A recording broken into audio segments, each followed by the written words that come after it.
तो 45 लाख छोटे उद्योगों को मिलेगा फायदा। पहले साल मूलधन नहीं देना होगा। संकट में फंसे एमएसएमई के लिए 20,000 करोड़ का प्रावधान किया गया है।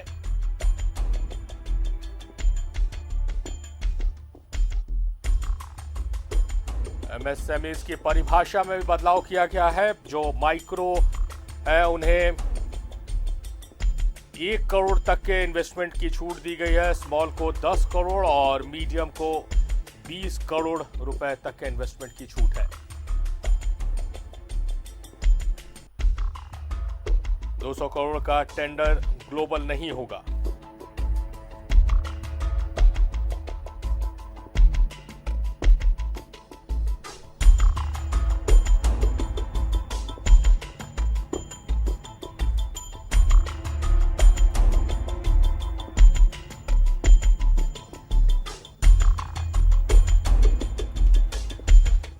तो आपने सुना पूरी प्रेस कॉन्फ्रेंस और किस तरह से एमएसएमई पर विशेष फोकस रही आज की प्रेस कॉन्फ्रेंस। और वित्त मंत्री ने कहा है कि वो और उनकी टीम हर दिन आकर अलग अलग सेक्टर्स को किस तरह से लाभ पहुंचाया जाएगा, जो विशेष आर्थिक पैकेज है उससे लाभ पहुंचेगा, इसकी जानकारी साझा करेंगी।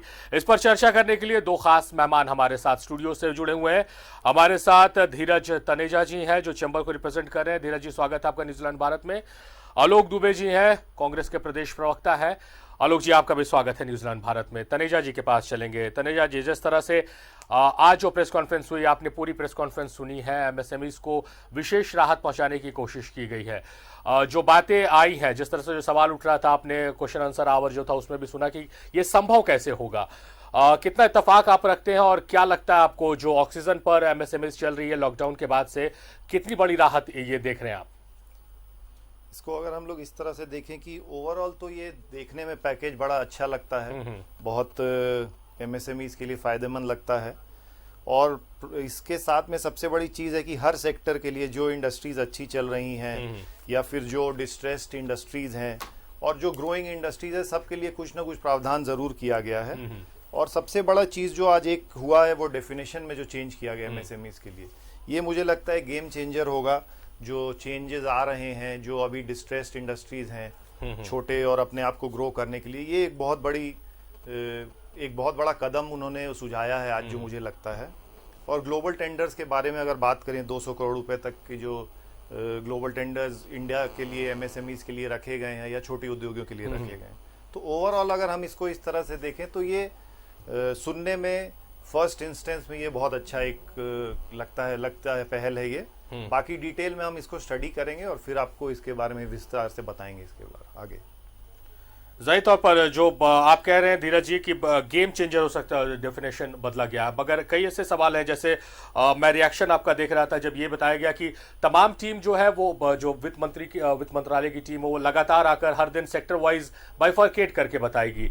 तो अभी जो एमएसएमईज को जो प्रावधान किया गया है, खास करके जो कोलेटरल फ्री और गारंटी फ्री जो लोन की बात है, और उसमें भी रिलैक्सेशन दिया गया है। 3 लाख करोड़ का उसमें प्रावधान किया गया, 4 साल का रिलैक्सेशन, और पहले साल आपको प्रिंसिपल नहीं देना है। ये एक बड़ी राहत दिख रही है, क्योंकि जो कहा जाता है कि आपके पास जब तक पैसे नहीं रहेंगे, पैसे से पैसे बनाने वाली जो बात होती है, धीरज जी, इसको किस रूप में आप देख रहे हैं? बिल्कुल, ये एक बहुत अच्छी पहल अभी लग रही है। और मुझे लगता है कि ये काफ़ी इंडस्ट्रीज़ को और जो एमएसएमईज को ये काफ़ी अच्छा एक राहत पैकेज मिल रहा है इस प्रोविजन की वजह से। और दूसरा, जो डिस्ट्रेस्ड इंडस्ट्रीज़ के लिए 20,000 करोड़ का एक रखा गया है, तो मुझे लगता है कि ये इस समय की ये बहुत अच्छी मांग थी, जो डिस्ट्रेस्ड, क्योंकि काफ़ी इंडस्ट्रीज ऐसी हैं जो अभी डिस्ट्रेस होने वाली हैं या जो अभी मुश्किल में हैं, तो उनके लिए एक बहुत अच्छा ये कदम है। मुझे ये ओवरऑल एमएसएमईज के लिए जो पैकेज है ये काफी राहत भरा लगता है, और डिटेल इसका मैं आपको फिर आगे बता पाऊंगा। जाहिर तौर पर ये जो चीजें अभी आई हैं, ये शुरुआती दौर में जिस तरह से बातें आई हैं, देखने और सुनने में तो बहुत अच्छा लग रहा, बट जब हम डिटेल में इसके जाएंगे, जैसे ईपीएफ की बात है, तो उसमें तमाम जब प्रेस कॉन्फ्रेंस चल रही थी तो हमें बहुत सारे इस तरह के मैसेज आ रहे थे कि कौन से लोग उसके अंदर कवर होंगे। तो उसमें स्पेसिफाइड पॉइंट है कि 15,000 से कम जिनकी सैलरी है वो उसका लाभ ले पाएंगे। तो ऐसी बहुत सारी चीजें हैं जिसको स्टडी करने के बाद समझ में आएगी। आलोक दुबे जी हमारे साथ हैं। आलोक जी, विपक्ष है आप, तो उम्मीद करेंगे कि आप विपक्ष की तरह ना बात करें। पहला आपका फर्स्ट रिएक्शन जो आया है, तमाम चीजें जो आई हैं, हालांकि अभी हर दिन प्रेस कॉन्फ्रेंस होगा और हर दिन शायद आपसे हम यही सवाल पूछेंगे कि किस सेक्टर्स को कितना दिया गया और कितनी बड़ी राहत है, मगर फौरी तौर पर जो दिख रहा है अभी, जो ऊपरी तौर पर जो दिख रहा है, बहुत अच्छा सब कुछ नजर आ रहा है। जमीनी स्तर पर उतारना, क्या इसको कठिनाई इसमें होगी? क्या लूप होल्स है इसमें, या फिर आपको लग रहा है कि एक अच्छा फैसला किया गया है? देखिए, तनेजा जी ने भी कहा कि मुझे थोड़ा समझने के लिए वक्त चाहिए। मैं कोई आर्थिक सर्वेक्षक नहीं हूं, लेकिन जो फौरी तौर पर मैं देख रहा हूं उसमें कुछ ठोस बातें नहीं कही गई है। 20 लाख करोड़ रुपए की बात कही गई है, लेकिन एमएसएमई के लिए जो घोषणाएं की गई हैं वो 1 लाख करोड़ रुपए भी नहीं हो रहे हैं। इसके पूरे जोड़ दिए जाएं तो 1 लाख करोड़ रुपए भी नहीं हो रहे हैं। और 20 लाख करोड़ रुपए में अगर पूरा वैल्यू लगा लिया जाए कि आपने जो पैकेज दिया है, आर्थिक पैकेज, वो 6 लाख करोड़ रुपए से भी ज्यादा नहीं हो पा रहे। अब रह गई एमएसएमई की बात, तो जब से नोटबंदी इस देश में लागू हुआ तब से एमएसएमई की कमर तोड़ दी गई है। इसके उदाहरण झारखंड भी हैं, चाहे वो आदित्यपुर का कारखाना हो, चाहे वो टाटी सिल्वे का कारखाना हो, चाहे वो जपला सीमेंट फैक्ट्री हो, चाहे ऐसी कई फैक्ट्रियां हैं जो पिछले 6 साल में कमर तोड़ दी गई हैं। पिछले 3-4 महीनों का अगर आप आंकड़ा दें तो प्रत्येक दिन 30,000 करोड़ रुपए का नुकसान एमएसएमई को हो रहा है। यानी अब तक उसको लॉकडाउन के दौरान 15 लाख करोड़ रुपए का नुकसान हो चुका है और आप उनको दे रहे हैं 1 लाख करोड़ रुपए। दूसरी बात मैं ये कहना चाहूंगा, उन्होंने कहा कि बिल्डरों को 6 महीने का समय दिया जाएगा। उस 6 महीने के देने के समय में सरकार का कई रुपया उसको लग रहा है। उन्होंने कहा कि जो कर्मचारी हैं उनकी वेतन से जो है काट कर 12% पीएफ में जमा होते हैं, अब जो है उसे 10% कर दिया गया है और बताया गया कि अब कर्मचारी ज्यादा पैसा घर ले जा सके। 12% था उसका ईपीएफ, काट करके 10% किया। इसमें सरकार का कई रुपया लगा? 1 रुपया भी नहीं लगा। तो मेरा ये कहना है कि आपने जो भी घोषणाएं की हैं, गरीब, रेवड़ी, उसमें तो आलोक जी एम्प्लॉयर और एम्प्लॉय दोनों को राहत पहुंचाने की, एम्प्लॉयर पर भी ज्यादा दबाव ना पड़े और एम्प्लॉय भी टेक अवे जो अमाउंट है वो उसका बढ़ जाए। इनको सरकार ने 20 लाख करोड़ रुपए के पैकेज में कई रुपया दिया सरकारी कर्मचारियों को? ये न बता दे माननीय वित्त मंत्री जी ने, तो हम कह सकते हैं कि खोदा पहाड़ और निकली चुहिया। पर ये तो अभी एक सेक्टर को डिफाइन, मैं उसी एक सेक्टर पर ही डिफाइन कर रहा हूं। देश का जीडीपी के ग्रोथ में एमएसएमई का 1/3 योगदान होता है। 11 करोड़ लोग जो है वहां रोजगार कर रहे हैं, उसके पेट पर भूखमरी के सवाल हुए हैं। मैं सिर्फ एमएसएमई की बात कर रहा हूं। 20 लाख करोड़ रुपए में सिर्फ 1 लाख करोड़ रुपए, जो पूरा बैकग्राउंड आपने माननीय वित्त मंत्री ने जो गिनाया है उसमें 1 लाख करोड़ रुपए भी पूरे नहीं हो रहे हैं। जो 3 लाख करोड़ रुपए उन्होंने लोन की बात की है, उस लोन में भी कौन लोन दे रहा है? सरकार तो कह देती है एनपीए ऐसी थोड़ी हो रहे हैं, एक तो एनपीए हो गए सारे एमएसएमई। अगर उनके पास पैसे होते तो एनपीए क्यों होता? वो कहां से खड़ा होंगे लोन लेकर के? और कौन लोन देता है बैंक बिना गारंटी के? और उसमें भी 50% मात्र केंद्र की सरकार उसका गारंटी वहन करने को तैयार है। तो ये भूल भुलैया है प्रधानमंत्री जी को। अब आप में एक छोटा सा देकर के आप आगे भी बढ़ेंगे। करोड़ों करोड़ मजदूर अपने सर पर पोटरी और कांधे पर बच्चों को लेकर सड़कों पर निकल गए। कल प्रधानमंत्री जी को सुन रहा था मैं, प्रधानमंत्री जी ने कहा तग, त्याग, तपस्या और तप करके ये मजदूर की व्यथा को आप तप, त्याग और तपस्या का नाम दे रहे हैं। अपनी नाकामियों को छुपा रहे हैं। आप इमेजिन करिए, कल्पना कर रहा है ये देश कि वो मजदूर करोड़ों करोड़ अपने बीबी, बच्चे, मोटरी सड़कों पर निकल गए, मारे फिर रहे। न्यूज 11 में भी चलते हैं, अखबारों में भी चलते हैं। बच्चे को जन्म दिया, फिर उठाया, फिर चल दिया। वो मजदूर इंतजार कर रहा है जो नीरज खोमचा जी, बेचता है, जो नीरज जी, रेलवे की जब पटरी पर आलोक है। जी बोल रहे थे, काफी आप गौर से सुन रहे थे, मुझे लगा कुछ जवाब है आपके पास। जवाब नहीं, मैं बस देख रहा था जो अभी वित्त मंत्री जी ने कहा था कि collateral free loans 3 lakh crore का उन्होंने शायद अनाउंस किया है। 3 लाख करोड़। तो ये एक जो पैकेज उन्होंने दिया है, ये जब एमएसएमईज जो एम्प्लॉयमेंट देती हैं ये उनके लिए होगा, तो जो वहाँ रोजगार करते हैं लोग, ये फायदेमंद उनके लिए भी होगा। नहीं तो ऐसे क्या हो रहा है कि अभी लोगों के पास नौकरी की कमी हो जाएगी, जो हमें समझ में आ रहा था, बिकॉज इंडस्ट्रीज नहीं चलेंगी अगर। मैं इस फेडरेशन और झारखंड की तरफ से बात कर रहा हूँ, बाकी मुझे इसमें और कुछ नहीं है। जो मैं बेसिकली एम्प्लॉयमेंट की बात कर रहा हूँ कि एम्प्लॉयमेंट इंटैक्ट रहेगा लोगों का, तो ऑब्वियसली सब हर समाज के हर लोगों का उत्थान होगा इससे। जो कम से कम कर्मी है जो एमएसएमईज में काम कर रहे हैं, रेगुलर अगर इंडस्ट्रीज चलती हैं और यूनिट्स चलते हैं, तो उनका इससे काफी उत्थान होगा। अब हरीश्वर दयाल साहब जो इकोनॉमिस्ट हमारे साथ जुड़ गए। हरीश्वर साहब, स्वागत है आपका न्यूज 11 भारत में।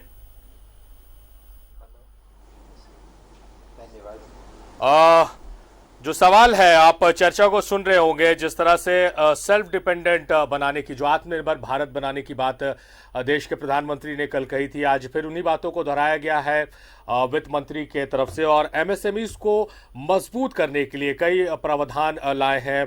और जो हमारे साथ यहाँ पर गेस्ट स्टूडियो में मौजूद हैं धीरज तनेजा जी, उन्होंने उस चीज़ का स्वागत किया है कि डेफिनेशन जो चेंज की जा रही है वो कहीं ना कहीं गेम चेंजर होगा। किस रूप में आप देख रहे हैं आज की इस प्रेस कॉन्फ्रेंस को, और इस सेक्टर को जो आज तवज्जो मिली है, किस रूप में आप देख रहे हैं? क्या उम्मीद इससे ज़्यादा थी, या पहले ही जो पारी अभी शुरुआत हुई है ये सेटिस्फाइंग आपको लग रही है? हाँ, इसको हम लोग पहली ही पारी कह सकते हैं, और काफी कुछ और उम्मीद की कर रहे हैं हम लोग कि कुछ और अच्छा होगा इसमें, क्योंकि ये जो अभी का जो पैकेज जिस तरह से अनफोल्ड किया गया है, कल जो 20 लाख करोड़ का पैकेज अनाउंस किया गया था और उसको अनफोल्ड किया गया है अभी, तो उसमें यह सिर्फ एक मॉनेटरी पैकेज है, मतलब लोन वगैरह देने का ये पैकेज था। अगर आप देखेंगे तो यह कोविड-19 का जो असर रहा है अर्थव्यवस्था पे, वह दोनों तरह का रहा है। एक मांग में काफी कस के कमी आई है और दूसरा पूर्ति में भी कमी आई है। तो कोशिश की गई है कि इसको किसी तरह से टारगेट किया जाए। जो ईपीएफ का अगर आप देखेंगे, पीएफ ईपीएफ में जो प्रोविजन किया गया है या जो रिफॉर्म किया गया है, उससे किया गया है कि लोगों के पॉकेट में ज्यादा पैसा रहे, कामगारों के पॉकेट में ज्यादा पैसा रहेगा तो कुछ ज्यादा खर्च वो करेंगे, और जिसका अर्थव्यवस्था को कुछ फायदा होगा। और दूसरा जो एमएसएमई सेक्टर है, जो कैश स्ट्रेस्ड हो गया है, लिक्विडिटी स्ट्रेस्ड है, तो उसको रिवाइव करने के लिए क्रेडिट प्रोवाइड किया जा रहा है। उसके लिए बैंक गारंटी है वह दिया जाएगा, या कुछ लोन की जो प्रक्रिया है उसमें उनको आसानी होगी, कोलैटरल फ्री लोन मिल सकेगा। तो इस तरह का प्रावधान किया गया है कि वो अपना काम शुरू कर सकें। कई प्रावधान, एक तो जो लोन का है कि कोलैटरल फ्री लोन होगा, गारंटी नहीं होगी, और 4 साल के लिए लोन होगा। पहले साल प्रिंसिपल का जो टेंशन लगा रहता था वो दूर रहेगा।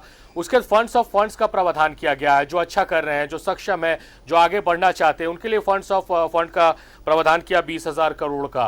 तो ऐसे तमाम जो सेक्टर्स हैं, जो यूनिट्स हैं, जो कहीं ना कहीं मदद की आस लगाए हुए थे, उन्हें कहीं ना कहीं संजीवनी मिलती नजर आ रही है क्या आपको?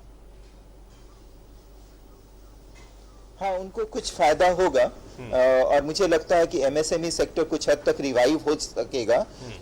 लेकिन कुछ और चीजें हैं जो वहां पर किस तरह से और गाइडलाइन आता है, जैसे कि इस बीमारी या इन्फेक्शन को रोकने के जो प्रोविजंस हैं, जो उनको कुछ कार्य करना होगा, जैसे कि सोशल डिस्टेंसिंग मेंटेन करना है, सैनिटाइजेशन करना है, तो ये सारी गतिविधियां करनी होगी, जिससे कि जितने लेबरर्स के साथ काम कर सकते थे या जितनी प्रोडक्टिविटी उनकी रहती थी या रह सकती थी, उसमें कुछ कमी आ सकती है। चलिए, एक बार धनबाद रुक करते हैं। अभिषेक हमारे साथ कनेक्टेड है। जी अभिषेक, आपके साथ भी कुछ गेस्ट मौजूद हैं, सीधे आपके पास हम आ रहे हैं।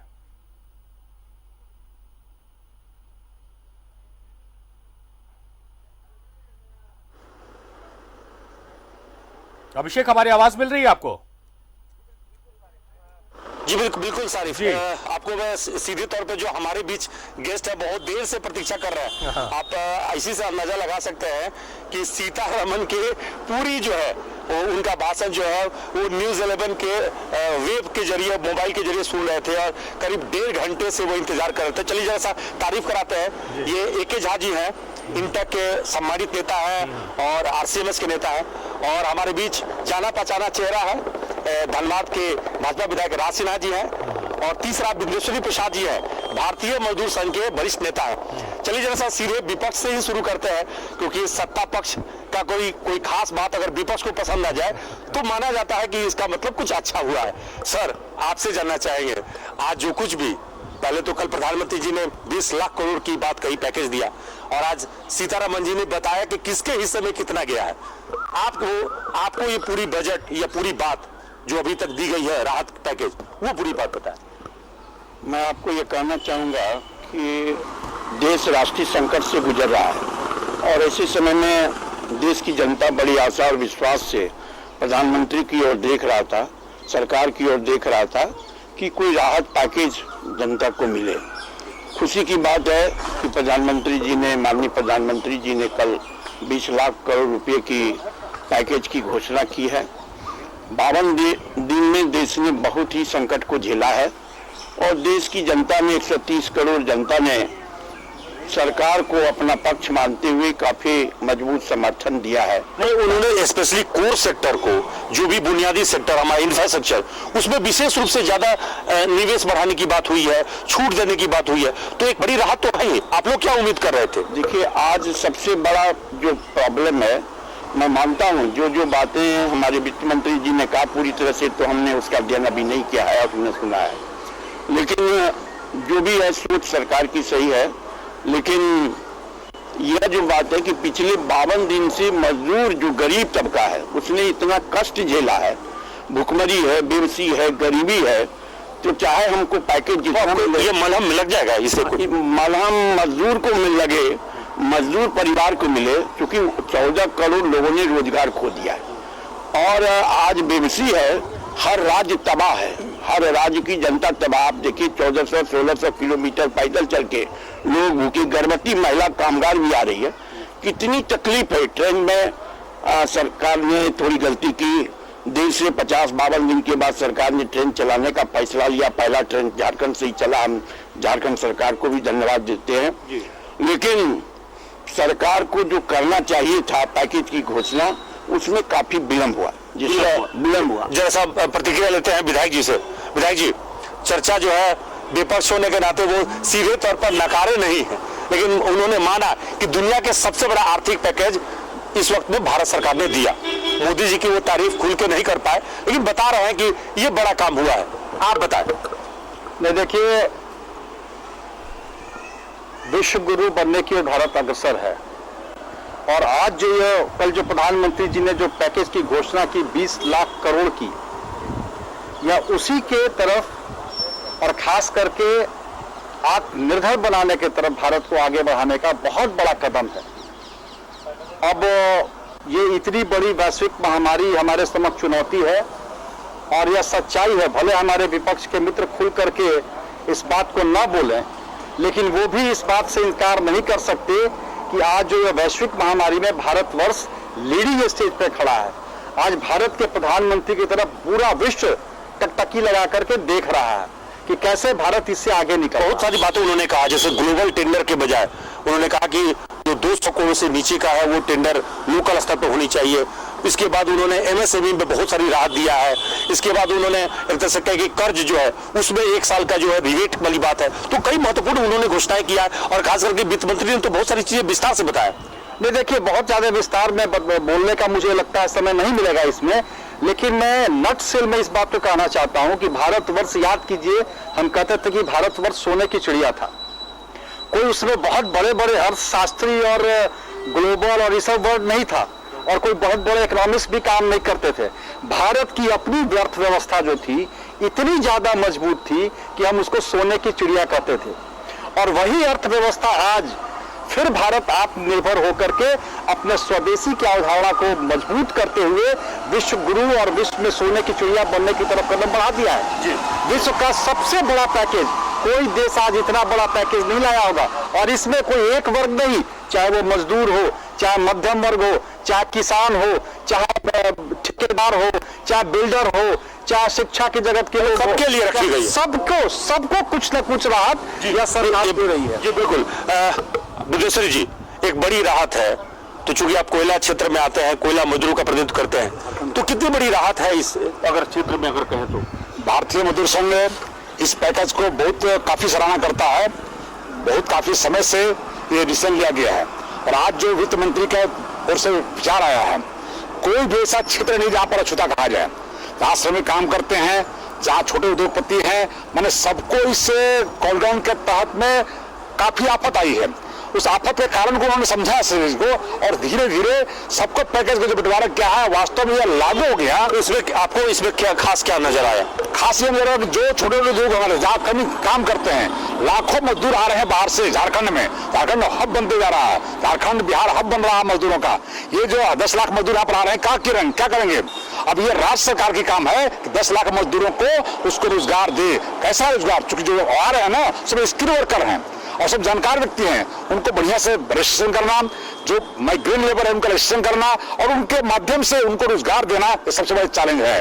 जो केंद्र सरकार का ड्यूटी था, जो काम था वो किया, निश्चित से किया। अब ये राज्य सरकार अपनी ड्यूटी कर दी। देखिए, एक बात उन्होंने कहा कि केंद्र ने अपनी अब चर्चा को हम आगे बढ़ाएंगे, आगे भी जारी रखेंगे और तमाम जो हमारे गेस्ट हैं वो हमारे साथ बने रहेंगे, मगर यहाँ पर हम रुकेंगे एक छोटे से ब्रेक के लिए। हम जल्द हाजिर होते हैं।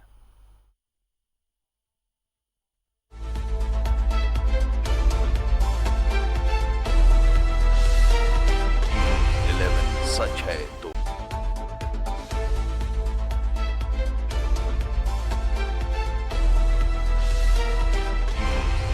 सच है तो दिखेगा। स्वागत है आपका न्यूजीलैंड भारत में। आपके साथ मैं हूं शारिफ इब्राहिम और आपको बताएं कि जिस तरह से लगातार जो बातें हो रही थी, इंतजार किया जा रहा था, क्योंकि कल ही देश को संबोधित किया है प्रधानमंत्री ने, 20 लाख करोड़ के विशेष आर्थिक पैकेज की घोषणा की है और उसके बाद आज वित्त मंत्री निर्मला सीतारमण ने सेक्टर वाइज इसको किस तरह से इस्तेमाल किया जाएगा, किस तरह से लोगों को इसका फायदा पहुंचेगा, इसकी बात कही है। सबसे पहले एमएसएमईज पर टारगेट किया गया, फोकस किया गया है और उसकी जानकारी दी गई है। सीधे चलेंगे दिल्ली, जहां हमारे सहयोगी ऋषिकेश हमारे साथ लाइव मौजूद है। ऋषिकेश, जिस तरह से कल प्रधानमंत्री ने अपने संबोधन के बाद ये कहा था कि वित्त मंत्री जो बाइफरकेट करके बताना है, सेक्टर वाइज बताना है, वो उसकी जानकारी देंगे, उसके बाद आपसे चर्चा हो रही थी और कई सवाल थे। क्या उन तमाम सवालों के जवाब आज की इस प्रेस कॉन्फ्रेंस में मिल गए या अभी भी बहुत ऐसे इश्यूज हैं, बहुत ऐसे सवाल हैं जो अनएड्रेस्ड हैं, जिनका जवाब नहीं मिला है? बिल्कुल सारिफ, देखिए अभी बहुत सारे ऐसे सवाल हैं जिनका जवाब मिलना बाकी है, लेकिन सरकार ने जो रूपरेखा, पहला दिन था, हालांकि 3 दिन प्रेस कॉन्फ्रेंस होगी, निर्मला सीतारमण इसकी जानकारी देंगे, लेकिन कुछ जो सरकार ने कहा था, जो मूल आत्मा थी 20,000 करोड़ की, उसमें कहा गया था कि आपकी लिक्विडिटी हो या फिर कानून हो या फिर श्रम हो, उसका ख्याल रखा जाएगा। और देखिए सेक्टर वाइज, देखिए ईपीएफ पीएफ फंड, जो सरल शब्दों में समझे कि जिसकी सैलरी 15,000 से कम है, उसको पहले 12% कंपनी पे करती थी और 12% एम्प्लॉय फंड से जाता था, वो अब 10% करेगा और इसमें सरकार ने कहा कि एक मोटा बचत होगा, एक राहत होगी। दूसरा जो सबसे ज़्यादा फोकस था एमएसएमई, जिसको माइक्रो स्मॉल मीडियम इंटरप्राइजेस कहते हैं, जो सूक्ष्म लघु उद्योग है, जिस पर 12 करोड़ नौकरियां देने की बात थी। लेकिन जब निर्मला सीतारमण तकरीबन 1.25 घंटे का प्रेस कॉन्फ्रेंस था, उसमें मौजूद था मैं, और जब उनसे पूछा गया कि मैडम ये बताइए कि जो चीज़ें जो आपने 1 लाख करोड़ के निवेश तक जो स्मॉल आपने कर रखा था, उसको आपने 5 करोड़ तक कर दिया है, जो मीडियम खास करके थे, जो स्मॉलेस्ट थे, माइक्रो में जिसको आपने 15 लाख से बढ़ाकर 1 करोड़ तक कर दिया है, उसके जीएसटी नंबर उन कंपनियों के जो कारोबार कर रहे हैं अभी तक अप्रैल महीने तक नहीं आए हैं सारे। जिसके आधार पर उनको फाइल करना पड़ता है। दूसरा, उन तमाम कंपनियों के लोगों ने सरकार से मुलाकात की थी प्रतिनिधियों ने और कहा था उन्हें आर्थिक पैकेज दिया जाए। तो जब पत्रकारों ने सवाल पूछा कि क्या आप लॉकडाउन का इंतजार कर रहे थे जो इतना लंबे वक्त तक इतने पैकेज लाने में देरी की, इसका जवाब उन्होंने नहीं दिया। लेकिन देर आए दुरुस्त आए, सरकार ने ये कोशिश की है और इससे जो लघु उद्योग हैं, जो लोकल से ग्लोबल की यात्रा प्रधानमंत्री ने एक होमवर्क दे रखा है, टास्क दे रखा है, उसको पूरा करने में मदद मिलेगा, इसमें कोई शक नहीं है। ग्लोबल टेंडर के बारे में कहा गया कि अगर शारिफ आप सरल शब्दों में समझे, जो हम लोग समझ पाए, जो एक्सपर्ट इकोनॉमिक्स के बता पा रहे हैं कि अगर 2 या 200 करोड़ तक के आप काम कर रहे हैं और बदले में होता क्या है कि बैंक की गारंटी जमा करनी पड़ती है पीएसयू कंपनियों को, लेकिन उसमें ये छूट दी गई कि अगर आप 70% तक काम कर चुके हैं तो बैंक गारंटी की जो राशि है, जो करोड़ों में होती है, उसको बैंक रिलीज कर सकती है, उसे आप रिलीज कर सकते हैं। ये सुविधा दी गई है जिससे कि लिक्विडिटी आपके हाथ में आए और आप कारोबार कर सकते हैं। इसे भी कहा जा रहा है कि वो हमारा पैसा है और हमने जब काम कर लिया है तो थोड़ा अंतराल के बाद मिलेगा, लेकिन वो पैसा मिलेगा। सरकार का इसमें बहुत ज़्यादा, लेकिन सरकार ने इसमें कोशिश की है कि लिक्विडिटी बढ़ाने पर जोर है। कंस्ट्रक्शन कंपनी के बारे में कहा गया कि जो कंप्लीशन सर्टिफिकेट थे, जिनका जो टारगेट था मार्च तक पूरा होने का, 25 मार्च तक, उसको कहा गया 6 महीने बढ़ा दीजिए, क्योंकि इसमें कोई किंतु परंतु नहीं और कोई एप्लीकेशन नहीं लेना है आपको। ये एक राहत दी गई है। बिजली कंपनियां, जो घाटे की कंपनियां थी, जिसको 90,000 करोड़ मिला है, तकरीबन 1 लाख करोड़, 20% का 1% उसे आप 20 लाख करोड़ में 1 लाख करोड़ उसे मिला है। उसके बारे में कहा जा रहा है कि बिजली कंपनियों के रेटों के दर को लेकर हो या फिर अन्य चीज़ों को लेकर हो, ये जग जाहिर है।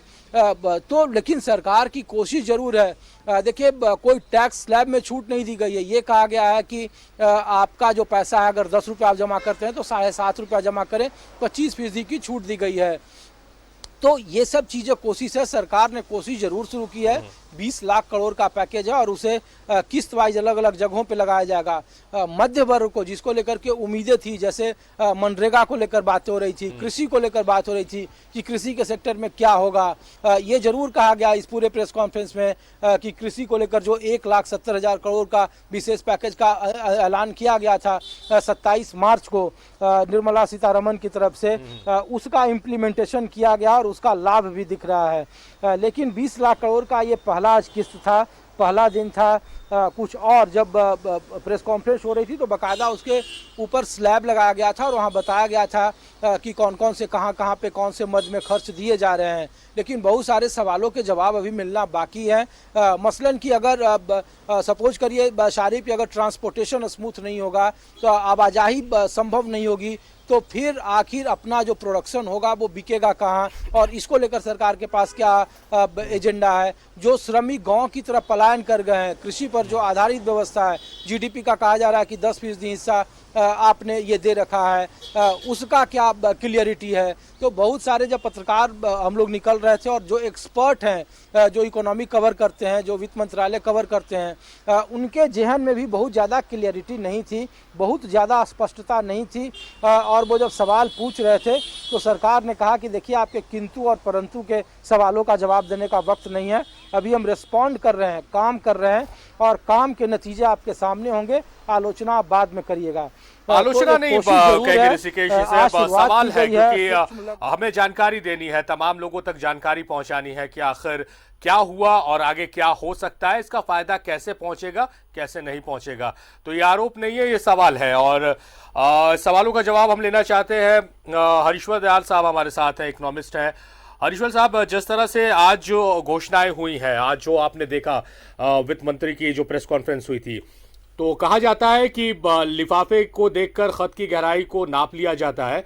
तो 3 और 2 प्रेस कॉन्फ्रेंसेस होने हैं, सेक्टर वाइज बाइफरकेट करके जानकारी दी जाएगी दूसरे सेक्टर्स की। आज जितनी घोषणाएं हुई हैं उसको देखकर लग रहा है कि अब, क्योंकि अब कृषि एक महत्वपूर्ण क्षेत्र है, क्योंकि कल प्रधानमंत्री ने भी बहुत फोकस किया था किसानों को, तो उनके लिए भी कुछ राहत देने की कोशिश जरूर होगी। तो आज की जो राहत है, जितनी आज घोषणाएं हुई हैं, आप इसको कितनी बड़ी राहत मानते हैं? और इसको देखते हुए आगे जिस सेक्टर बचे हुए हैं जिसको लेकर वित्त मंत्री आगे प्रेस कॉन्फ्रेंस करेंगी, उसमें क्या आपको लग रहा है कि बड़ी राहत मिलेगी? कृषि मेनली फोकस्ड है। अभी जो राहत मिल रहा है 3 क्षेत्रों को फोकस किया गया इसमें, जिसमें कि एमएसएमई को या कंस्ट्रक्शन सेक्टर को, ये दोनों काफी प्रभावित हुए थे। और तीसरा कृषि क्षेत्र है। तो कृषि क्षेत्र में कुछ कार्यक्रम पहले ही अनाउंस किए गए थे जो बजट 2021 का भी अंश था, तो उसे फिर से दोहराया गया है। तो कुछ राहत मिलेगा, लेकिन कृषकों के लिए चूंकि अभी का जो सीजन शुरू होने वाला है, एक मेन क्रॉप सीजन शुरू होने वाला है पूरे देश का, खरीफ सीजन, तो इसलिए हम लोग उम्मीद कर रहे हैं कि कुछ और ज्यादा बड़े राहत अनाउंस किए जाएंगे। जो हमारे सहयोगी जो दिल्ली से हैं, जिन्होंने प्रेस कॉन्फ्रेंस अभी कवर की है, ऋषिकेश, उनको भी आप सुन रहे होंगे, उनसे भी हम चर्चा कर रहे हैं कि बहुत सारे ऐसे सवाल हैं जो पत्रकार जानना चाहते हैं, क्योंकि पत्रकारों का काम है कि वो ब्रिज का काम करते हैं सरकार और जनता के बीच। तो बहुत सारी इंफॉर्मेशंस है जो जनता तक पहुंचानी है, मगर उन सवालों का जवाब नहीं दिया गया। मसलन जैसे ट्रांसपोर्टेशन अगर इजी नहीं रहेगा तो आप एमएसएमईज को जो यूनिट्स हैं उसको आप स्ट्रांग भी कर देंगे, तो रॉ मटेरियल कहाँ आएगा, मार्केट कौन सा होगा, डिमांड एंड सप्लाई का चेन क्या होगा, ये सब स्पेसिफाई नहीं किया गया है। तो क्या आपको लगता है कि इन घोषणाओं में ये सारी चीजें कठिनाई पैदा कर सकती हैं? जो डिटेल गाइडलाइन है वह नहीं आया है, तो इसके डिटेल्स नहीं है, यह सिर्फ ब्रॉड बातें कही गई हैं कि किनको किस तरह से रिवाइव करने की कोशिश की जाएगी। जैसे एमएसएमई सेक्टर को जो कोशिश की जा रही है कि उनको ऋण आसानी से मिल सके, तो उनकी जो लिक्विडिटी का प्रॉब्लम है वह रिजॉल्व हो सकेगा। वह ऋण कोलैटरल फ्री है या जिस भी तरह से उनको मिल रहा है, तो यह एक ऋण, उनका डेफिनेशन भी चेंज किया गया एमएसएमई का, या रिवाइज किया गया मैं कहूँ। अगला जो है, जो नॉन बैंक फाइनेंशियल कंपनीज हैं, एनबीएफसीज हैं, उनको भी रीफाइनेंस करने की बात हो रही है, या बैंक का आप कहिएगा तो कैपिटलाइजेशन की बात हुई है। तो जो वित्तीय संस्थाएं हैं उनके पास भी मुद्रा मिलेगी या रहेगा, जिसके कारण वह एमएसएमई सेक्टर को या दूसरे क्षेत्रों को ऋण उपलब्ध करा सकेंगे। कंस्ट्रक्शन सेक्टर में भी आप देखें कि कुछ रिलीफ दिया गया है, और वह रिलीफ नॉन मॉनेटरी रिलीफ है, लेकिन बड़ा रिलीफ है। जैसे कि जो सेंट्रल सेक्टर में जो कंस्ट्रक्शन जो कॉन्ट्रैक्टर्स हैं उनको रियायत दी गई है, या फिर बाकी जो रियल इस्टेट है उसको रियायत दी गई है। तो एक तरह से रिवाइव करने की कोशिश की गई है, और बाकी डिटेल मुझे लगता है कि आने वाले समय में मिलेगा। इस डिटेल का इंतजार रहेगा और उसके बाद फिर हम चर्चा को आगे बढ़ाएंगे। प्रभात भी जमशेदपुर से हमारे सहयोगी हमारे साथ जुड़े हुए लाइव। प्रभात, जिस तरह से प्रेस कॉन्फ्रेंस को आपने सुना है, जो प्रेस कॉन्फ्रेंस आज हुई है, किस तरह से कोल्हान में इसको लेकर चर्चा है, क्योंकि बड़ा मार्केट है और वहां पर ये जो राहत है, अगर ये राहत पहुंच रही है और उसको हम डिटेल जब इसकी जानकारी आएगी तब उसके बाद ज़्यादा खुलकर समझ में आएगा कि किस तरह से लोगों तक इसका लाभ पहुंचेगा। तो कोल्हान, जो कल सवाल था आपसे, क्योंकि एक बड़ा मार्केट है, एक बड़ा सेक्टर है, तो वहां पर किस तरह की हलचल है इस प्रेस कॉन्फ्रेंस के बाद? क्या कुछ राहत भरी सांस ले रहे हैं लोग वहां के? देखिए शारिफ, सबसे पहले तो मैं परिचय करा दूं, ये सुरेश सोंथालिया जी हैं, चेंबर के अध्यक्ष, पूर्व अध्यक्ष हैं, और मेरे दाहिने ओर है ये जो आइडा है, जो एशिया का सबसे बड़ा औद्योगिक क्षेत्र है, वहाँ आइडा के कंसल्टेशन है। तो हम इन लोगों से सीधा जुड़ते हैं कि आज जो सीतारमण जी का प्रेस कॉन्फ्रेंस हुआ, उसको आप किस रूप में देखते हैं? देखिए, जब से कोरोना विश्व महामारी छाई है और भारत भी उससे अछूता नहीं है, और लगातार उद्योग व्यापार सब बंद है, मतलब यूं कहिए कि चक्का सड़क पर रुक गया है। और बराबर हम लोग की केंद्रीय मंत्रियों से मांग होती रहती थी, बात हो रही थी कि जैसे पीयूष गोयल जी से भी हम लोग का वीडियो कॉन्फ्रेंसिंग हुआ था, उस समय भी हम लोग ने एक डिमांड किया था कि इसको कहीं ना कहीं अपॉर्चुनिटी के रूप में लेना चाहिए। और जो चीन से जो सब देश खफा है, वहाँ से भी बहुत से जो इंडस्ट्री स्विच ऑफ होके यहाँ आ रहे हैं, उसको भी इस्टेब्लिश करने का हम लोग को प्रयास करना चाहिए। और मेड इन इंडिया के साथ made in manufacture in India का यह तो आत्मनिर्भर का जो नारा कल माननीय प्रधानमंत्री जी हैं, रियली उससे हम व्यवसायी वर्ग और उद्यमी वर्ग बहुत ही खुश। और आज उन्होंने जो पैकेज की माननीय वित्त मंत्री ने घोषणा की है, वो बहुत ही मतलब अर्थव्यवस्था को सड़क में लाने के लिए पूरी तैयारी है, और भारत को आत्मनिर्भर करने की पूरी तैयारी है। जी देखिए, ये भारत को आत्मनिर्भर की तैयारी है और एशिया को, जो एशिया का सबसे बड़ा इंडस्ट्री एरिया है आइडा के कंसल्टेंट्स है, आप किस रूप में देखते हैं? बहुत बड़ा इंडस्ट्री एरिया है, आइडा से आप रिप्रेजेंटेटिव करते हैं, क्या जो आज जो पैकेज की ऐलान किया, कितना राहत पहुंचेगा जो मध्यम वर्ग के लोग हैं? इससे जो बंद पड़े हुए जो उद्योग धंधे हैं या जो लोगों को आशा थी, उससे एक बहुत बड़ा एक नया संचार होगा इसके अंदर। जहाँ तक मैं देख पा रहा हूँ कि वित्त मंत्री ने सब तरह से ऐलान किया है, जो कि उद्योग बंद हैं, जो उद्योग थोड़े खराब है उनके लिए अलग, जो उद्योग अच्छे हैं उनके लिए भी है। तो एक पूरा ऐसा तैयार किया गया है कि हम ग्लोबल, मतलब कि विश्व स्तरीय कैसे आ सकें। उन्होंने 200 करोड़ की जो बंद की, उसको हम कहाँ से आपूर्ति कर सके। उन्होंने 60,000 करोड़ की घोषणा की कि जो अच्छे उद्योग है, जो एक्सपेंशन करना चाहते हैं, जो बड़े होने चाहते हैं, उसके साथ ही साथ उन्होंने परिभाषा चेंज कर दी। मतलब अब प्रधानमंत्री के हिसाब से अब हम बड़े हो रहे हैं, अब हम वो छोटे कद के नहीं रहे, एमएसएमई अब बड़े भी है। और साथ ही साथ ये जो छोटे हैं उनको भी ये सब राहत मिलेगी अगर बड़े हो जाएंगे। तो जो अभी ऐलान हुआ है, ये नहीं कि वो बड़े हो गए तो बड़े उद्योग की तरफ से उनको कोई राहत नहीं मिलेगी। और दूसरी बात मैं ये कहना चाहता हूँ कि इसमें सब तरह का ये ध्यान रखा गया है कि उद्योग के पास, मजदूर के पास, सबके पास ये लिक्विडिटी का एक बहुत बड़ा इशू था। ये कैसे पहुंचे, हर एक तरीके से कैसे पहुंचे मजदूर के पास कि वो अपने पीएफ नहीं कटाए, उसको पैसा मिल जाए, और उद्योगों के पास कि 45 दिन के अंदर उनका जो फंसा हुआ पैसा है, जो भी सरकार के पास है, वो वापस मिल जाए। ये सारे जो छोटे छोटे घोषणा पत्र है वो भी इसी बात को दर्शाते हैं कि ये एमएसएमई के लिए एक बहुत बड़ा राहत के लेके है। जो बंद पड़ी है उसको एक किक स्टार्ट, इंग्लिश में बोलते हैं किक स्टार्ट, वो एक स्टार्ट होगी और इससे एक बहुत बड़ा बल मिलेगा उद्योगों को। जी शारिफ, देखिए जिस तरीके से तो बहुत प्रैक्टिकल बात इन्होंने कही है कि जिस तरह से जो चल रहे हैं उनको किस तरह से बढ़ाया जाए, जो बढ़ना चाह रहे हैं, जो बड़े होना चाह रहे हैं उनको किस तरह से बड़ा किया जाए, और जो स्टार्ट करना चाहते हैं वो किस तरह से स्टार्ट करे।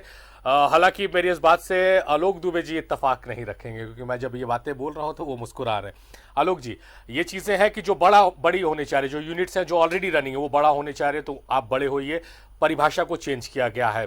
दूसरी तरफ आप स्टार्ट करना चाह रहे हैं, उसके लिए प्रावधान किया गया है। क्या इस बात से इत्तेफाक नहीं रखेंगे आप? देखिए सारिक जी, मैं बहुत लच्छेदार नहीं बोल सकता हूं जिस तरह से भारतीय जनता पार्टी या हमारे प्रधानमंत्री जी बोलते हैं कि अभी कोरोना के महामारी में विश्व गुरु बनना है, संसार गुरु बनना है और क्या क्या बनना है। हमारे सामने गुरु बैठे हुए हैं हरीश्वर दयाल जी जिनको मैं जानता हूँ एक अच्छे अर्थशास्त्री के रूप में। बात वो नहीं है, ये पहले भी आज से 6 साल पहले मेक इन इंडिया शुरू हुई थी। याद करिए आप, कहाँ है मेक इन इंडिया? कहीं नहीं है, खत्म हो गया। आपने फिर एक नया नारा दिया, लोकल। और मैं देखा इतनी हड़बड़ी रहती है इस सरकार को।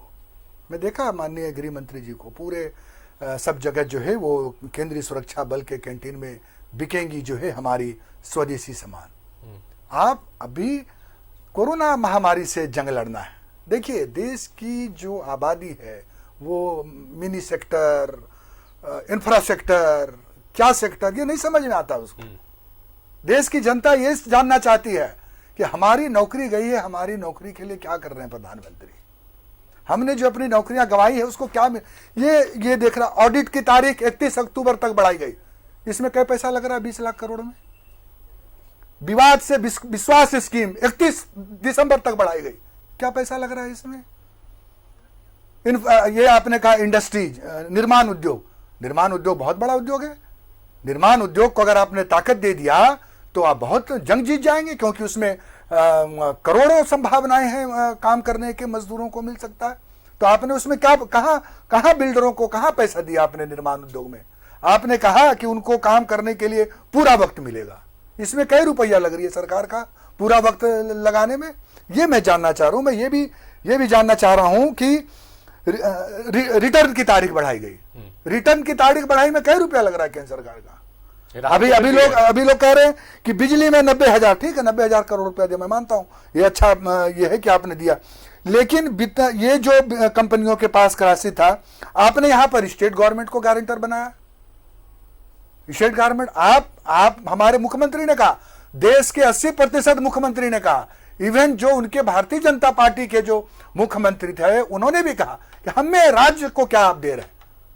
झारखंड तो उद्योग जगत का इलाका है, पूरा इंडस्ट्रीज है, आप याद कीजिए जमशेदपुर का पूरा कारखाना बंद पड़ गए कि नहीं पड़ गए, कौन दे रहा है पैसा? तो ये जो चीजें घुमाने वाली बातें हैं, ये सब मुझे लगता है क्लियर नहीं है आलोक जी कुछ का भी पैकेज में कुछ भी क्लियर नहीं है, कहीं कुछ नहीं है। अभिषेक, जिस तरह से आलोक जी हमारे साथ जुड़े हुए हैं स्टूडियो से, जो चर्चाएं हो रही कि अभी डिटेल नहीं आया, क्योंकि जो प्रेस कॉन्फ्रेंस के बाद क्वेश्चन आवर था उसमें भी जो सवालात पूछे गए वित्त मंत्री से, उन्होंने उन सवालों का जवाब नहीं दिया कि अभी सवाल जवाब का समय नहीं है, अभी काम करने का वक्त है। अगर इन तमाम सवालों के अगर जवाब मिल जाते तो शायद जिस तरह से आरोप लग रहे कांग्रेस की तरफ से, वो आरोप नहीं लगते। तो सही कहा सारिफ कि आरोप प्रत्यारोप देखे, जो राजनीतिक दल से जुड़े हुए नेता है वो आरोप प्रत्यारोप तो लगाएंगे ही, उनका यह धर्म भी बनता है, उससे इनकार नहीं किया जा सकता। लेकिन सवाल यह है कि मौजूदा समय में जो सीतारमन जी ने कहा है उसका संदर्भ क्या है और उसका लाभ कैसे मिलेगा, इस पर चर्चा की सबसे ज्यादा जरूरत है। चलिए जरा सा चर्चा को आगे बढ़ाते हैं। विधायक राज सिन्हा मौजूद है, उनसे पूछते हैं। विधायक जी, जिस सवाल की चर्चा कर रहे थे और सारिफ जी भी इसी बात को सवाल उठा रहे थे कि विपक्ष जो है उस मुद्दे को लेकर अभी भी मानने के लिए तैयार नहीं है कि जो राहत दी गई है वो वाकई जो है जो लोग हैं जमीनी स्तर पर उनको राहत मिल पाएगी। तो एक सवाल तो ये भी है कि एमएसएमई में बहुत सारी घोषणाएं हुई है, कहा गया है कि 1 साल तक जो है वो बिल्कुल फ्री रहेगा, उसमें कोई मूलधन नहीं लगेगा, लोन नहीं चुकाना होगा। नहीं, 1 करोड़ इन्वेस्टमेंट की राशि 1 करोड़ तो बढ़ाई गई और 5 करोड़ टर्न ओवर वाले को भी उसमें लाया गया है, तो ये बहुत बड़ा राहत है। और इसलिए मैंने आपको ध्यान में होगा शुरू में ही कहा था कि समाज के हर वर्ग के लोग, ये कोई भी वर्ग इससे अछूता नहीं है, हर वर्ग की चिंता इसकी है सरकार ने, चाहे वो गरीब हो, चाहे किसान हो, चाहे युवा बेरोजगार हैं, चाहे मजदूर वर्ग हो। लेकिन यह है कि सरकार ने जो इतनी बड़ी राहत दी है पूरे विश्व में, मुझे नहीं लगता किसी अन्य देशों ने भी इस प्रकार के इतना बड़ा 20 लाख करोड़ का राहत पैकेज दिया होगा। तब यह है कि सरकार उसको धरातल तक लाए। केंद्र सरकार, अब आप देखिए, सरकार राशन की कोई कमी, केंद्र सरकार की तरफ से राशन लगातार आते रहा राज्य सरकारों को, लेकिन यहाँ बिना राशन कार्ड वाले को राशन कब से मिलना शुरू हुआ? 30 अप्रैल के बाद से मिलना शुरू हुआ। तो आप कह रहे हैं कि मतलब डिस्ट्रीब्यूशन सिस्टम, बैंकिंग प्रणाली और जो अधिकारी मशीनरी है उनके ऊपर जिम्मेदारी ज्यादा बढ़ जाती है, कैसे पहुंचेगा? बिल्कुल, यह सरकार, झारखंड सरकार को देखना है ना, इनके पदाधिकारियों को देखना है। अब कल ही देखिए कितना अनिर्णय, मैंने तो कहा कि यह कोढ़ में खाज के समान है। कल हड़बड़ी में निर्णय लेकर वित्त मंत्री, यहाँ जो कांग्रेसी मंत्री हैं, इन लोगों ने पेट्रोल डीजल में बढ़ोतरी कर दिया। अब इससे राजस्व में हानि हो, 2.5 रुपए की वृद्धि जो हुई उसको वृद्धि हो गई ना। इससे तो ऐसे ही बिक्री नहीं हो रहा था, बंगाल आपसे सस्ता दे रहा, बिहार आपसे सस्ता दे रहा, आपसे क्यों डीजल लेंगे? नहीं, बिहार तो महंगा, यूपी महंगा होगा। यूपी सस्ता है हमसे, तो क्यों आपसे लेंगे? इससे तो आपका रेवेन्यू और घट जाएगा। तो इस प्रकार के वो गलत निर्णय और हड़बड़ाहट में निर्णय लेकर के सरकार, राज्य को भी तो टैक्स चाहिए, इसके पास भी तो संसाधन का अभाव है। अभी और भी तो रास्ते हो सकते हैं। आप जो बाहर से बहुत लोग ला रहा है, जो आउटसोर्सिंग कंपनियां, कोल माइनिंग कंपनियां ला रही हैं, उनको रोकिए ना, उनको कीजिए कि आप हमारे ऐसे लीजिए। एक बात तो आज बहुत स्पष्ट शब्दों में कहा कि अब जो है लोकली चीजों को बढ़ावा देना होगा, चाहे रोजगार देने की बात हो, उत्पादन बढ़ाने की बात हो, तो हर तरह से लोकल चीजों को जितना बढ़ाएंगे तो रोजी रोटी भी आसपास के लोगों को मिलेगी। बिल्कुल, यही तो खूबी इस पैकेज की है और यही हमारे प्रधानमंत्री की सोच है, जो इसको कि हम दिल से तारीफ करते हैं कि उन्होंने भारतवर्ष को आत्मनिर्भर बनाने की तरफ कदम बढ़ा दिया है। 200 करोड़ रुपए के टेंडर जो हैं वो ग्लोबल टेंडर नहीं होंगे। तो यह इस बात का द्योतक है कि पूरी तरह से टेंडर की बात, पूरी तरह से भारतीयता, पूरी तरह से स्वदेशी।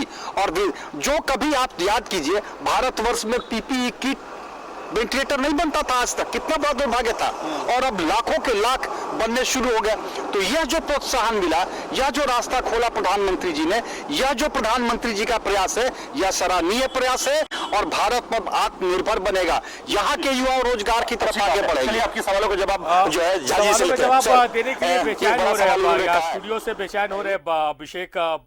आलोक जी, जिस तरह से जो बातें आ रही हैं आत्मनिर्भर भारत की, उसका उदाहरण भी प्रधानमंत्री ने दिया था कल, आपने सुना होगा, और वही बात राज सिन्हा जी भी दोहरा रहे हैं। इन लोगों को ट्रेनिंग मिली हुई है कि एक ही परिभाषा गढ़नी है, बात वो नहीं। सबसे महत्वपूर्ण बात यह है कि कोरोना के संकट में आज हम डिबेट कर रहे हैं क्योंकि एक खास घोषणा किया है प्रधानमंत्री जी ने, तो यकीनन देश की जनता जानना चाहती है, हम भी जानना चाहते हैं। बहुत बड़ा पैकेज है, सुनने में बहुत अच्छा लगता है, 20 लाख करोड़ रुपए में राज सिन्हा जी से पूछे जाए कितने शून्य होते हैं, अगर शायद वो बता पाए तो अच्छा रहेगा। रह गया जहां तक हम सबसे पीछे हैं, अपनी जो आर्थिक पैकेज की घोषणा हमने की है, दुनिया के मुल्कों से हम सबसे पीछे हैं। अमेरिका ने अपनी जीडीपी का 12% दे दिया है, जर्मनी और ब्रिटेन ने 20% दिया है अपने जीडीपी का, चाइना ने 9% दिया है, सिंगापुर ने 15% दिया है, मलेशिया ने 18% दिया है, जापान ने 21% दिया है और यूरोपीय देशों ने 20 से 30% देने की घोषणा पहले ही कर चुके हैं। यहां भी हम पीछे हैं। नंबर दूसरी, जो आप पेट्रोलियम पदार्थों की बात कर रहे हैं, अगर पेट्रोलियम पदार्थों के टैक्स अगर भारत की सरकार कम कर दे, हटा दे, तो 35 रुपए लीटर से नीचे दाम चले जाएंगे। और लोग जानते हैं कि आज पूरी दुनिया जो है वो पेट्रोलियम पदार्थों का स्टोरेज कर रही है, भंडारण कर रही है, और हमने जो है 10 रुपए पेट्रोल में और 12 रुपए जो है वो डीजल में दाम बढ़ाए हैं। केंद्र की सरकार ने दाम बढ़ाया, हमने तो 2.5 रुपए सिर्फ जो बीजेपी की सरकार ने उसको समाप्त चुकी है। ये अलग विषय, मैं उस विषय पर मैं भी करना नहीं चाहूंगा। लेकिन जो बात आत्मनिर्भरता की कर रही है, देश आत्मनिर्भर था, आत्मनिर्भर है और आत्मनिर्भर रहेगा। और हम अभी आलोचनाओं का वक्त हम नहीं, लेकिन हम जानना तो चाहेंगे, ये मुल्क जानना चाहता है कि आपका आज जो 20 लाख, जिस तरह से जो लॉकडाउन और कोरोना संकट के बाद हम अर्थव्यवस्था की हालत देख रहे थे, दिन ब दिन खस्ता होती जा रही थी, कितना बड़ा बूस्ट आप मानते हैं ये जो डिसीजन कल प्रधानमंत्री ने जिस तरह से आर्थिक पैकेज की घोषणा की है और उसको सेक्टर वाइज बाइफरकेट कर वित्त मंत्री बता रही है, कितना बड़ा ये बूस्टर साबित होगा जो अर्थव्यवस्था को लेकर चिंतित हर एक भारतीय हो रहा था?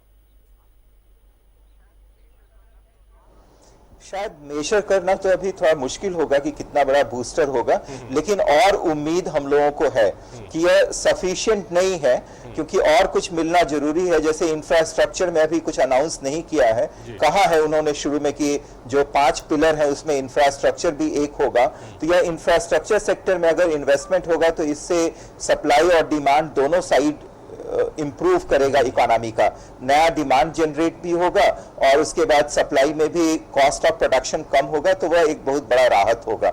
तो और उम्मीद है हम लोगों को कि और कुछ किया जाना जरूरी है। धन्यवाद। चलेंगे अभिषेक के पास। अभिषेक, राज सिन्हा साहब के सवाल का जवाब दे रहे थे, मगर आलोक जी यहाँ पर बैठे हुए हैं तो उनके पास हम पहले लौट गए। क्या आप कह रहे थे? शायद इंटेक के लीडर हैं जो आपके साथ अभी जुड़े हुए हैं।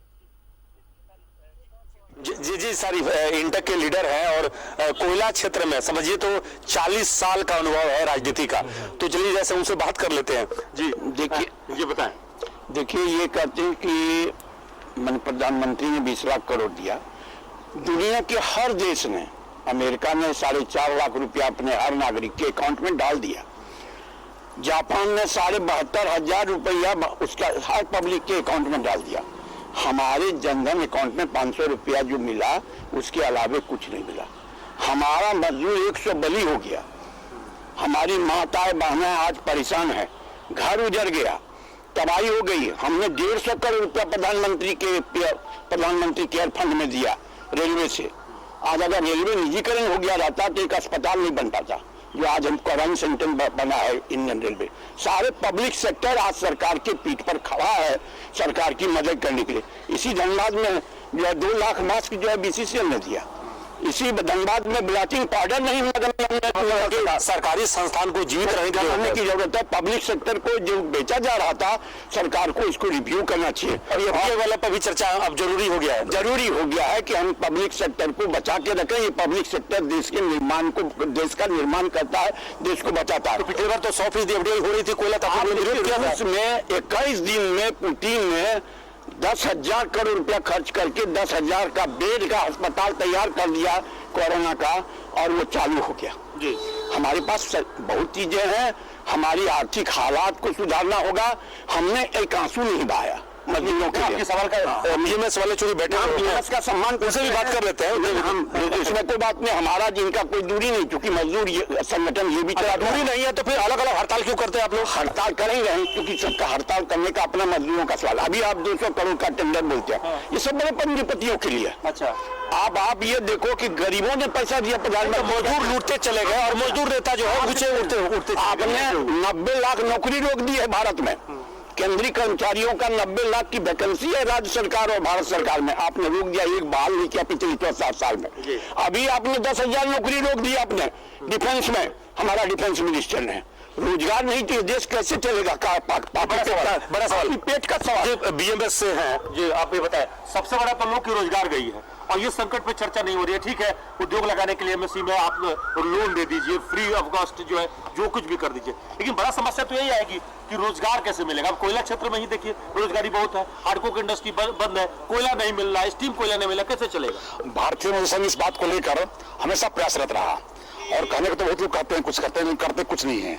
अभी 6 तारीख को माननीय श्रम मंत्री बुलाए थे, सभी ट्रेड यूनियन को बुलाए थे और सभी लोगों ने कहा कि मजदूर मर रहा है, ये नहीं है, वो नहीं है। बोला आप चाहते क्या हो बताओ तो। नहीं, भरोसा कम हो गया आप लोग का मजदूरों पर। अभिषेक, हम इस चर्चा को जारी रखना चाहते थे मगर वक्त की कमी हमारे पास, तो जो फैसले हुए हैं पूर्व में और जो जिस तरह से राहत पहुंचाई जा रही है उन तमाम को फिर से रिव्यू करना होगा, क्योंकि लॉकडाउन और कोरोना ने एक नई शुरुआत की है, एक नई तस्वीर प्रेजेंट की है। तो इस तस्वीर को देखते हुए आगे इस तरह की समस्याएं आए तो उससे किस तरह से निपटा जाए, उन तमाम चीजों को ध्यान में रखकर अब जितनी भी योजनाएं बननी चाहिए इन चीजों का ध्यान में होना जरूरी है। बहुत बहुत शुक्रिया आलोक जी आपका, ईश्वर दयाल साहब आपका, प्रभात आपका, और आपके साथ जो तमाम मेहमान जुड़े हुए थे उनका भी हमारी तरफ से शुक्रिया अदा कर दीजिएगा।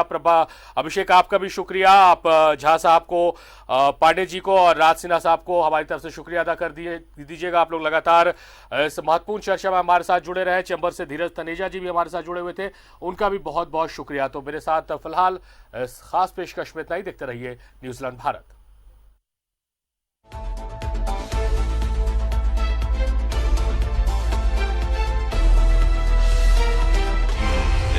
सच है तो दिखेगा।